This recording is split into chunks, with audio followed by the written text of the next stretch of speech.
Hey guys, welcome back to another episode of Health Animated. On this podcast, we strive to make health information accessible to everyone. My name is Alex. And I'm Danielle. If you're returning to our podcast, thanks for your ongoing support. And if you're listening for the first time, welcome. We hope you stick around.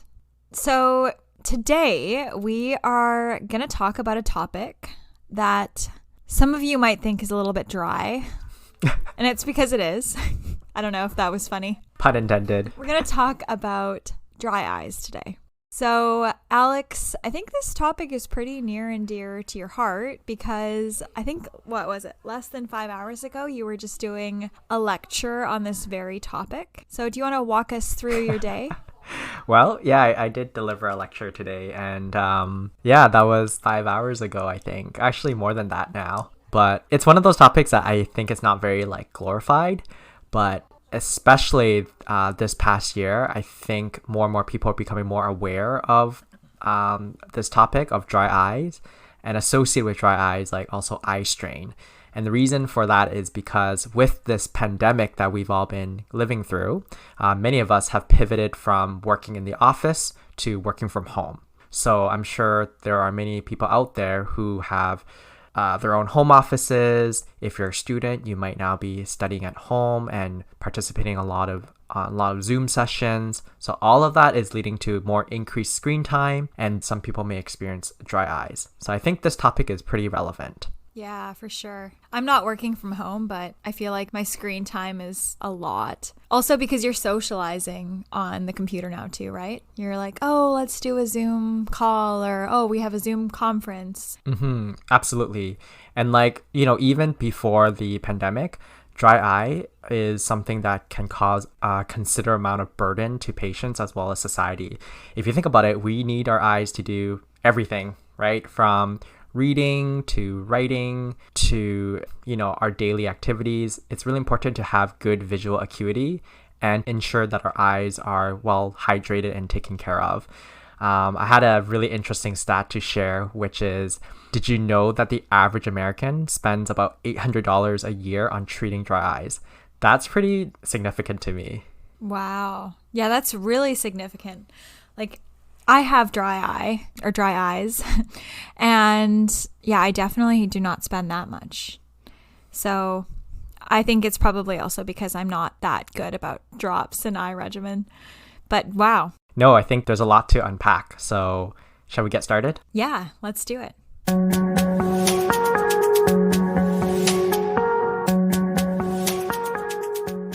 Okay, Alex, before we dive into this topic, could you walk us through what's going on in the eye, the anatomy of the eye, where are our tear glands, and how does it all kind of connect? Yeah, I can certainly walk us through it. So the tear gland, the medical terminology for tear gland is our lacrimal gland. So you can think of it as being like this oval-shaped gland that's about 1 centimeter in length, and we have a pair of them. So they kind of sit above our eyes. And basically, it acts as a reservoir for the overflow of tears. And it's also responsible for secreting our tears. Couldn't see it, but Alex is actually pointing to above his eyes for emphasis of the lacrimal glands. Exactly. I want to now kind of talk about our tear film. So right now, all of us, we have a layer called a tear film that's coating our eyeballs. So that's why our eyes kind of look a bit glossy. It's because of that tear film. If your eyes look a bit dull, then that might be a bit of a problem. But normally, your eyes should look healthy and hydrated. That's because of that tear film. So the tear film classically can be described as having 3 components. It's not just the tears, but there's actually other components as well. So what I'm going to do is I'm going to start by explaining the first layer, which is the closest to our eyes. So that is called the mucous layer. So the mucous layer is basically, I guess, this kind of goopy substance that's produced by specialized cells on our eyes.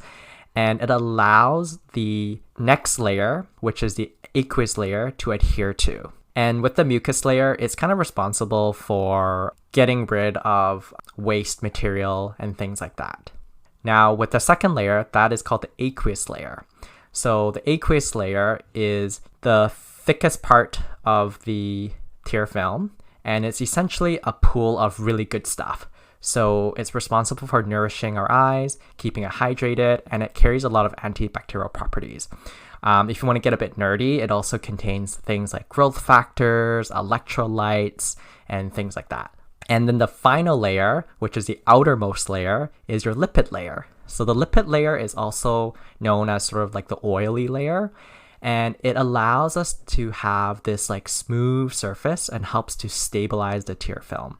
And what do I mean by stabilizing the tear film? Well, preventing evaporation of our tears. And that is produced by another set of glands, which is called the Meibomian Glands. So the Meibomian Glands are these little tiny glands that kind of sit at the edge of your eyelids, and they line both the upper and lower eyelids. Through that, you get your tear film. So those are the 3 layers. So the Meibomian gland, just to clarify, is on the inner corner of your eye, right? Closest to your nose? Actually, it lines your entire edge of your eyelid. So both the top and bottom. If you go to Google Images, you'll have a better idea of what I'm talking about. But it's really cool. So when you have a moment, I would definitely encourage you to spend some time Googling your eyeball. Nice. So, okay, wait. To clarify, where are the ducts that the tears can roll back into? Yeah, good point.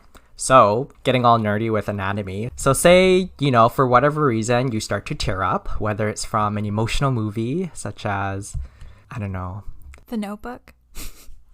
I've never seen that movie before, but I kind of want to, so. What? I know, I want to do it for a date night, but we'll see if he gets the hint. Joking. If you're listening. Think of like your most romantic movie and you get all emotional and you start to tear. Or maybe you're chopping onions, which I'm sure a lot of us can relate to. That's a chemical irritant and that can trigger our tears as well. So when that happens, our lacrimal gland, which contains, all of our tears, will then begin to secrete and we start to tear up. And things that are the excessive tears, what happens is it gets drained out of our eyes. So next time, take a look in the mirror. You'll notice that near the corner of your eye, there are these 2 little like pinholes. One at the top of your eyelid and the other one at the bottom of your eyelid. And that's called your puncta. So that's where the extra tears flow into. And then what happens is the tears then flow into your tear duct. And then the tear duct eventually connects to the back of your nose and the back of your throat. So that's why when sometimes you like put in eye drops, you get like a weird bitter taste in the back of your throat. And that's due to that pathway. So isn't it kind of cool? It's really, really cool. Yeah. So that was a crash course on the anatomy. The next thing I want to talk about is the definition of dry eye. I know this sounds kind of silly, but I feel like it's something that's worth mentioning. So historically, people, when they talk about dry eye, they typically think of it as a symptom. So it's like, oh, like I'm having dry eye, I'm having like sore eyes or blurry vision. So it's described as a symptom. But the latest definition of dry eye actually categorizes it as a disease. So the most correct way to refer to dry eyes is to call it a dry eye disease. And the reason why we're moving away from it just being a symptom and towards a disease is because then we can use language to kind of describe the disease process. So there is a pathology and mechanism around dry eye. So, that's something we can go over in just a moment. So you can think of it as a disease process rather than just a single symptom. So, Alex, what's the acronym for this then? So dry eye disease, DED, or dead. Spelt the cool way. It was cool before it was cool. Yeah, we have this weird way of like, or not, when I say we, I mean like the people who came up with the acronym should have thought about it a little bit more before they locked it in. Strangely enough, there's actually like an international dry eye workshop of like expert ophthalmologists that get together to talk about dry eye disease. So it sounds pretty nerdy, but also a lot of the information that I'm speaking about comes from these resources. People who are really passionate about dry eyes. Hey, I'm glad that there's some people out there that are really passionate about dry eyes. I have dry eyes, and I'm sure there's a lot of people that have dry eyes. Do you have dry eyes, Alex? Is that a personal question? Well, I'm willing to be vulnerable as always. No, but seriously, if you were to ask me pre-pandemic, I would say no. And now I'm definitely a little bit more concerned about my eyes because I've had periods where due to increased screen time, like exponential increase in screen time, my eyes just can't handle it these days. Like I get after a long day of work, my eyes feel sore and my eyes need a rest and they do feel dry. So I'm trying to be a bit more mindful because as you'll learn later, we need to listen to our body because our body can only do so much to keep things in balance as well as possible before it starts to lose its control and get progressively worse. Yeah, it's a really good point, Alex. So let's kind of segue into who is at risk of developing dry eyes or dry eye disease, aka DED. Really good question. So, believe it or not, majority of people are actually at risk of having dry eye disease. It's not one of those diseases that likes to single out specific populations. Having said that though, there's observational studies that looked at the prevalence of dry eye disease. And what they found is, well, it's actually quite a range. So depending on what kind of study you look at, it can be as low as 5% of the population having dry eye disease or upwards of 50%, so half of the population having dry eye disease. And so the reason why it's such a wide range is because when these studies were conducted, everyone kind of had their own unique definition of dry eye disease. Depending on what kind of definition you use, that can affect the overall percentage of people being affected by dry eyes. The other thing is, if you've ever gone to your optometrist or ophthalmologist, the one thing that you'll notice is they love their tools, right? They like to put eye drops in your eyes. They like to stain your eye. They like to use all these cool tools. And so with all of these tools also leads to a little bit of confusion in how to confirm or rule out the condition. So that's something to just kind of bear in mind. So overall, what I'm trying to say is the diagnostic criteria is quite diverse. So that leads to the wide range of 5% to upwards of 50%. So unfortunately, Danielle, females tend to have a higher risk of having dry eye disease compared to males. And do you want to know why they kind of postulate that? You know what? I cheated and I looked at your notes before. So I'm gonna sit this one out and just share it with the class. They found that having lower levels of androgen is an associated risk factor for dry eye disease. I was genuinely surprised when I read that androgens had an impact on developing dry eyes. Low androgen environments might actually support inflammation. And later on, we'll kind of talk about like how dry eyes occurs, and inflammation is one piece of that cycle. That might be a good segue into what causes dry eyes and why. Let's keep things simple. So there's really two things that kind of are characteristic of dry eyes disease. So number one, we talked about the tear film. So there is tear instability. So the tear film is unstable. But when you have one or more layers of the tear film being compromised, that is an issue because then it leads to something called hyperosmolarity. So you might remember this word from your chemistry days if you are a science student. So hyperosmolarity, basically when the concentration in the tears is abnormally high. So that's like your pool of good stuff that I talked about. So like the electrolytes, the proteins, the antibacterial enzymes, growth factors, things like that. So does that mean you have too much of a good thing? Yes, too much of a good thing is not good. It's not good. So I want to walk you through an example. So consider someone who like works on their computer all the time. So say like, you're a graphic designer or you're a software engineer.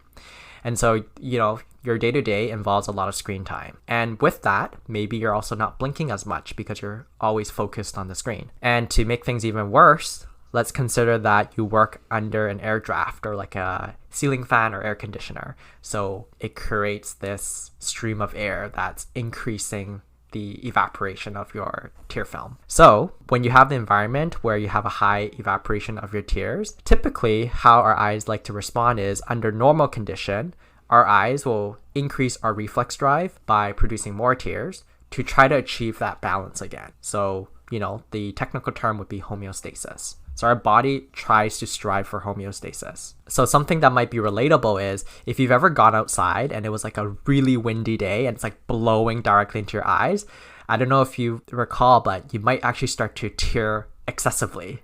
And that is an example of that reflex drive. So our eyes do really cool things to try to compensate for the environment. But if we are not good to ourselves and we don't listen to our body and the offending environment continues on, it gets to a point where our normal systems start to fail us. So what then happens is with the high rate of evaporation, our tears become abnormally concentrated. And then the concentrated tears then triggers a cascade of inflammatory responses. Normally inflammation in small doses is good because it's like our body's natural response to something that's threatening to our body. But inflammation is not so great when it's chronic. And it's not great for the cells in our eyes either. And with too much inflammation, it can actually start to cause them to die off. And that's what's known as apoptosis. So again, for the science geeks out there, you can probably relate to this terminology, this term. As programmed cell death. That sounds so ominous.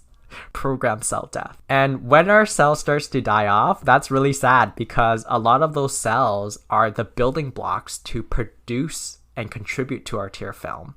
And so we then start to not be able to effectively maintain our natural tear film. And when the tear film becomes compromised, that contributes to abnormally concentrated tears. And so you can kind of see that this creates this vicious cycle that's just kind of never ending if the offending agent's never removed.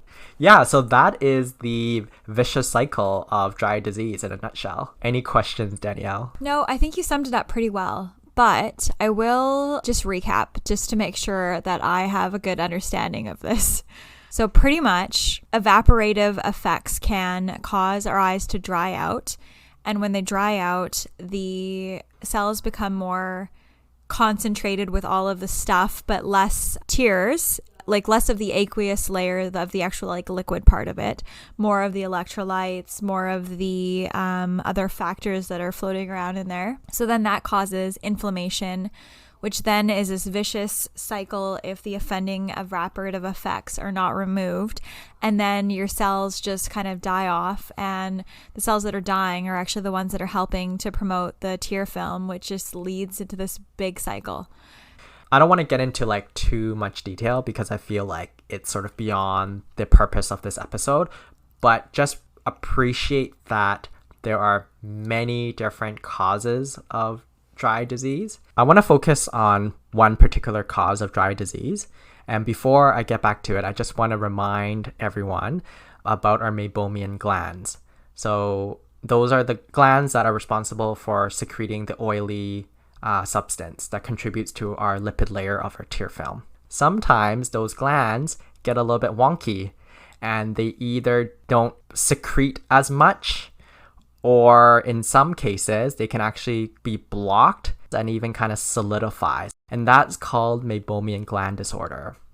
So what happens is, if we're not getting those lipid secretions, they can't contribute to our tear film, and that leads to instability of the tear film and thereby higher rates of evaporation. So actually a lot of people have this condition, also abbreviated as MGD.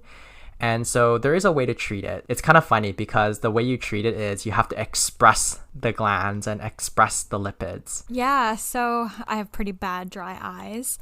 And so when I was at my ophthalmologist's office, she actually expressed the lipid layer from my Meibomian glands by just doing kind of a manual manipulation, which only healthcare providers should be doing.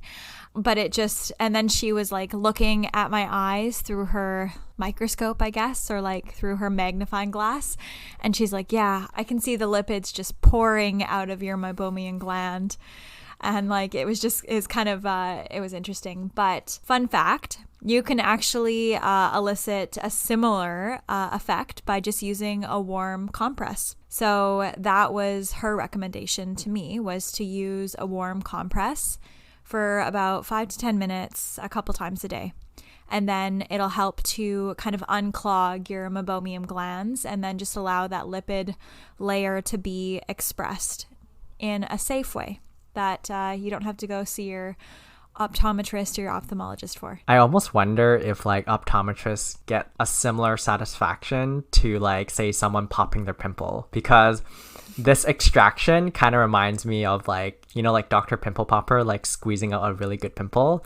So it does seem kind of fun, but also kind of scary. I don't know if it would give you the same satisfaction because only you can see it. Maybe it's kind of like you're excited, but you have no one to share it with. So maybe it's not as good, you know? Unless they could like record how it looks. Ooh. So that's one cause of dry disease. So now what I want to talk about is, you know, since we're pharmacists, we would be remiss if we didn't talk about medications as being risk factors, because we are trained to ask about your medications and it's ingrained in our DNA. So believe it or not, there's actually medications that are associated with dry disease.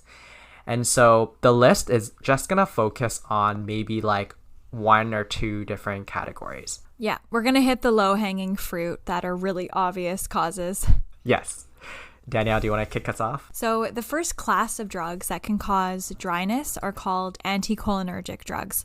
So this medication class can include medications such as Benadryl or diphenhydramine, Gravol or dimenhydrinate. It can also include other second-generation antihistamines, which have less anticholinergic effects but are still somewhat anticholinergic. It can also include a number of prescription medications. So I won't go too much into the list, but if you are experiencing dry eye disease, do talk to your pharmacist and see if your medication kind of could be contributing to it. But anyway, these anticholinergic medications essentially just cause everything to dry up. So it can cause dry mouth and it can also cause dry eyes. And it does this by impacting the tear glands. I get so nervous when I talk about like brand name and then matching it with like generic drugs, but you did that so smoothly. So good on you. I would have struggled. I'd be like diphenhydramine, Benadryl. But I do also want to like, if it's not apparent already by Danielle's explanation, like anticholinergics are a big deal. Like even if you think about like antidepressants, a lot of them have those anticholinergic effects. And now when we're heading into, you know, seasonal allergies, there's a lot of people who might take a Reactin off the shelf or purchase Arius or Claritin, you know, those types of products. So all of them have the potential of causing dry eyes. So yeah, and some are more anticholinergic than others. Correct. So if you are noticing, you know, the dry mouth, dry eyes, talk to your pharmacist and they can look at where does this kind of fall on the spectrum. And like we kind of alluded to, actually, I don't know if we alluded to this, but another thing is that your older antihistamines, like your older generation, like your Benadryl, they're actually more anticholinergic than the newer generation. So your Claritins and your Ariuses. So do talk to your pharmacist because they'll be able to recommend something that doesn't dry you out as much.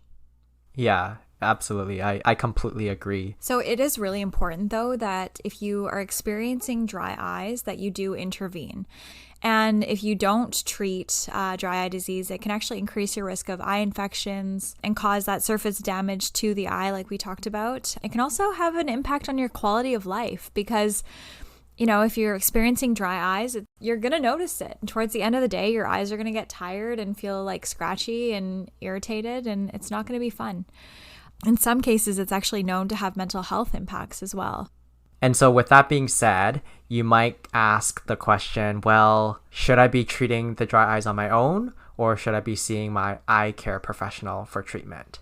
So we want to quickly walk you through when can you decide to self-treat and when you should actually be seeing your eye care professional or other healthcare provider. So I'm going to kick this off by listing the first thing, which is pain. So whenever your eyes experience any sort of pain, whether it's due to blunt trauma, say someone sucker punches your eye, or if you work in a field where you had accidental chemical exposure, So for whatever reason, if you experience pain, do not ignore it, because pain in your eyes, it's not a good sign. So you have to go see your eye care doctor or go to the hospital.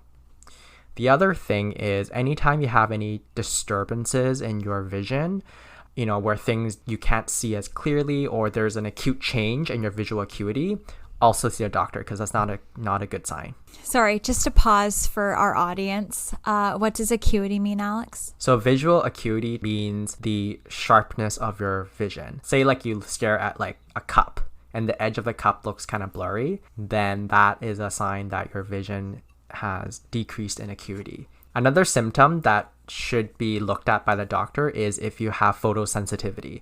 What that means is if you're sensitive to light. That is not a good sign either. And of course, if you are someone who kind of just has had a history of eye issues, such as, if you've had glaucoma, especially if it's acute closure of glaucoma, so that's a more serious type, or if you've had a history of like eye inflammation, that is another reason for you to see your eye care professional. And then lastly, if you have persistent symptoms, so persistent for us means like, if it lasts beyond 5 days, or if it gets progressively worse, you should also see your eye care doctor. This makes me really want to take care of my eyes. I agree. Don't fret. There are options available, especially if you are somebody who just needs a little bit of help through your day. So if you have like just infrequent dry eyes and it's pretty mild, there are ways that you can actually self-treat. So you can actually go to your pharmacy and go to the eye care section and pick out something to treat your eyes. But before we get into the drugs, let's go through some things that we can do to our environment or within our environment. So some of the non-drug things. So the first thing is, like Alex said earlier, if you're sitting underneath a draft or an air conditioner and it is just constantly in your eyes, just move. It's probably not a good idea because it will increase evaporation and kind of cause that cycle to just spiral, as Alex alluded to earlier. The next thing that you want to do is, if you're spending time at your screen, try to follow the 20-20-20 rule. So unlike 20/20 vision, it's 20-20-20. There's another 20. There's 3 20s. So 60. No, not 60. It's 20-20-20. So every 20 minutes for 20 seconds, look at something that's 20 feet or more away from you. So, for example, it's been more than 20 minutes since Alex and I have been sitting here staring at each other. So I'm going to take the next 20 seconds to just stare out the window at a building that's far, far away. And that should help me out. I'm looking. It's really hard to do it for 20 seconds, but because I need to look at my talking points. Yeah, and it's really important to do that anytime you're experiencing too much screen time. So even when you're reading. So when you're reading or you're doing work on the computer. And the whole reason why this is important is because when you're just staring at a screen, you blink less. So by staring away and just giving your eyes some time, you're going to reduce eye strain, and you're also going to increase the frequency by which you're blinking, which is really important. Yeah. Speaking of like blinking and our eyelids, another cool trick is, and this is something that I use myself, is when you are in front of a computer screen, try to lower the computer screen below your eye level, such that you're looking down at your screen at an angle, as opposed to looking straight on, or even worse, looking upwards. And the reason is because if you think about it, you can even try this with me right now, is if you stare down, your eyelids will naturally close a little bit more. So by your eyelids shutting a little bit more, it creates that physical barrier to reduce the rate of evaporation. And if you think about the opposite, if you're looking up, say you're looking at the sky, your eyelids have to naturally open up wider, and that increases the rate of evaporation. Isn't that kind of neat? That's really cool. Yeah. Yeah, it's like little tricks like that just can be really helpful in the long run. Mm-hmm, totally. So that's kind of like your environmental factors. And then Danielle, did you also want to walk us through some of what's called the supportive methods. I know you mentioned like warm compresses, but what else can one do to help improve their dry eyes? Yeah, so one thing is the warm compresses. Another thing is making sure your eyelids are clean and, that you don't have any like makeup on them as well. So because you want to make sure before you go to bed that you've taken all of your makeup off, especially the eye makeup, because things like mascara and eyeliner, it can actually, if it's not removed by the end of the day, it can increase the risk of irritation and other negative impacts. And you may have heard of something called blepharitis, which is like inflammation of your eyelids. And that can actually contribute to dry eyes as well. So it's really important to clean your eyelids, especially for those out there that use makeup. Yeah. So, and a really good method of cleaning your eyelids, if you don't want to go out and like buy makeup remover, is you can actually use baby shampoo. Ooh, so that's right. Baby shampoo is very gentle and it's gentle, and you can just put it on a little, a clean towel or a cotton ball. Probably the clean towel is better for the environment. And you can just kind of wipe your eyelid down that way, and then just use some warm water to rinse it out. So other things that are important is just to make sure that you're staying well hydrated. So just like you can get dry mouth if you're not well hydrated, you can also get dry eyes. Another thing that you can do is making sure that your environment that you're working in or that you're living in isn't too dry either. So making sure that it's got a good level of humidity. And finally, the last thing that you can do is just make sure that you're getting a good night's sleep. And that's important because not only is sleep important due to its restorative effects, it's also a time period where your eyelids are closed and you're not experiencing those evaporative effects. Unless you're one of those people that sleeps with one eye open, which some people are. And then something else that was kind of interesting, Alex, which I guess we're kind of going out of order a little bit with this one because it's kind of like an evaporative effect. But I was surprised to learn that masks can actually cause dry eyes because of the fact that if the mask doesn't have a good fit, it could actually cause air to go up into your eyes. And it's kind of like being under an air conditioner. Yeah. So especially if you don't press on your nose bridge, bottom line is all of us are wearing masks these days. Just ensure that you have a proper fit, because if it's a little loose, well, number one, you're not using it properly, so you're susceptible to infection. And also number two, you're creating this stream of air that goes over your eyes, causing it to contribute to dry eyes. Yeah, good point. I also want to take us through, we're not dietitians, but I do want to take us through a small discussion on how diet might play a role in dry eyes. So I'm sure a lot of us have heard of buzz around omega-3 fatty acids. They're studied quite heavily in a variety of conditions. So, for example, for heart health. And when you go to the pharmacy, you often see rows and rows of omega-3 supplements. So it's actually been studied with respect to dry eye disease. So the bottom line is taking omega-3 supplements may or may not help, which for a lot of natural health products, that tends to be the conclusion. But what we will say is, instead of thinking about taking like omega-3 supplements right away, maybe try to increase your diet first with these fatty acids. So there are a lot of healthy food items that that are rich in omega-3 fatty acids. So just to name a few, if you like to eat sushi, like salmon, tuna, mackerel are really good options. And if you're not a fan of sushi, there's also other things such as certain types of nuts or seeds such as flaxseed are also rich in omega-3 fatty acids. So try to work on your diet first, because not only is it nutritious for you, but it may also potentially have a role in supporting eye health and preventing dry eyes. So Alex, what you're saying is that I should go out for poke once a week. Oh my God, I love poke. We need to have a poke day once everything is over, pandemic is over. I love poke. We have so many good food options here. We're such food snobs, don't you think? Like, I feel like we're always talking about food. Not that snobby. Okay, we're not. Okay, fine. We just know our true. food. As I eat my acai bowl during this podcast. Okay, so now we want to shift our focus on tear supplements. So the other thing you can try doing is purchasing an eye drop. So we call these ocular lubricants. As you have probably experienced, when you go to the pharmacy, there are probably dozens and dozens of different eye drop products to choose from. So talk to your pharmacist because they'll be able to recommend the best product for you. Yeah. If you just want to learn a little bit more, I do want to share some tips and tricks that might be helpful along the way. So I want to spend a little bit of time talking about preservatives because certain eye drops will contain preservatives. And so these are typically your like bottles that you purchase.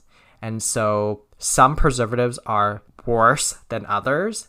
And yeah, maybe I'll just quickly talk about that right now. So a really, really common preservative is called Benzalkonium Chloride. It's a really long word, so I'll repeat it one more time. Benzoconium Chloride, also known as BAK. So this is a really common preservative.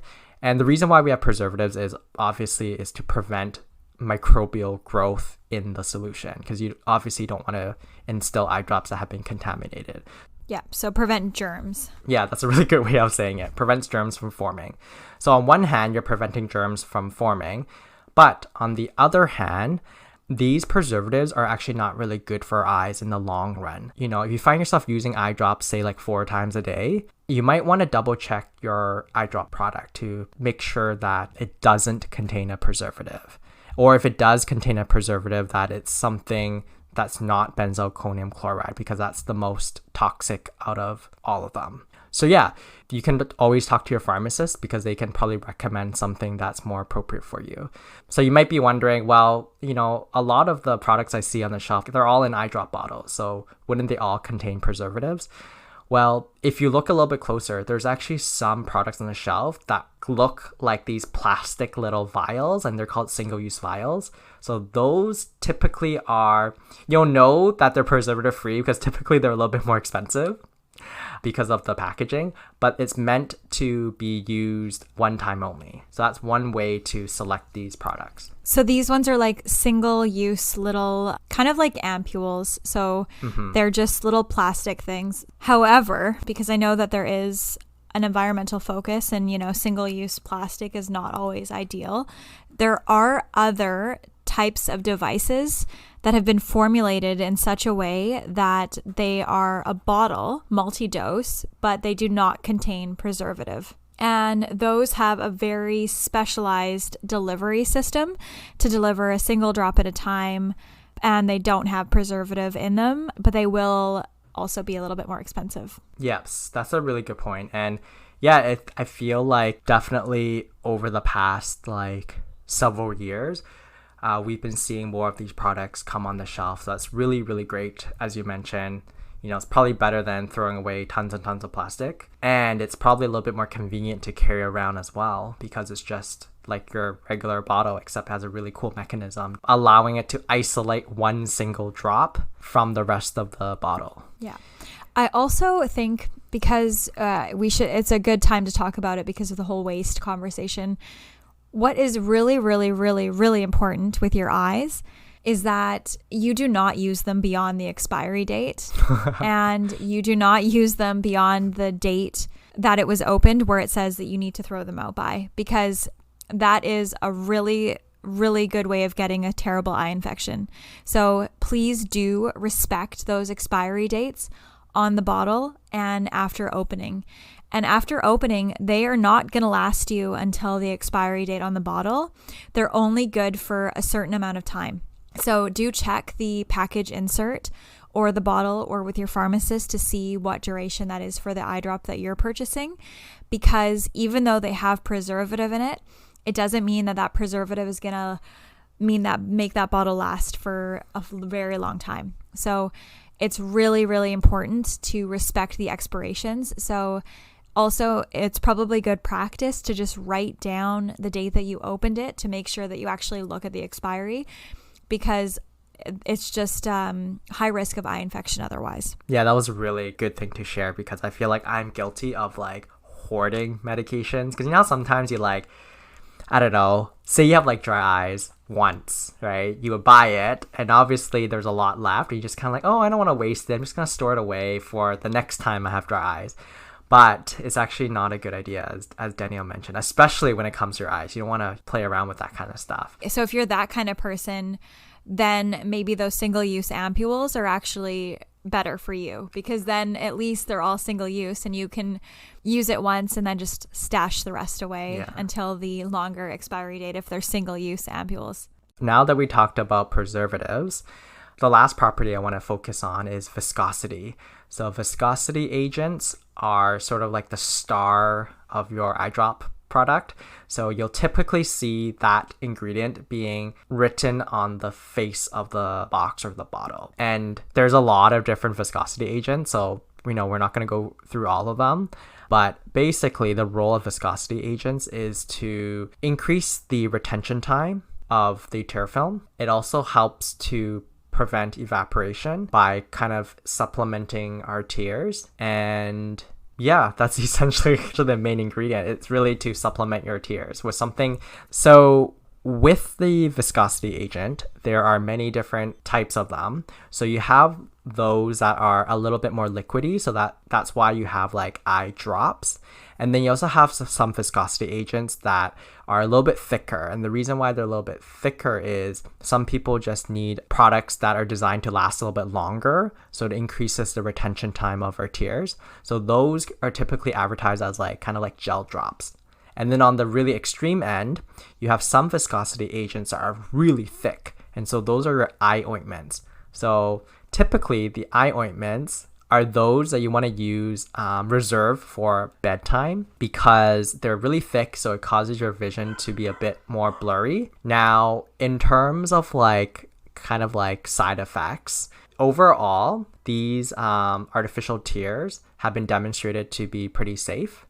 However, some people may experience some common adverse reactions such as burning or stinging when you first or instill these eye drops, but they should only last for a couple of minutes.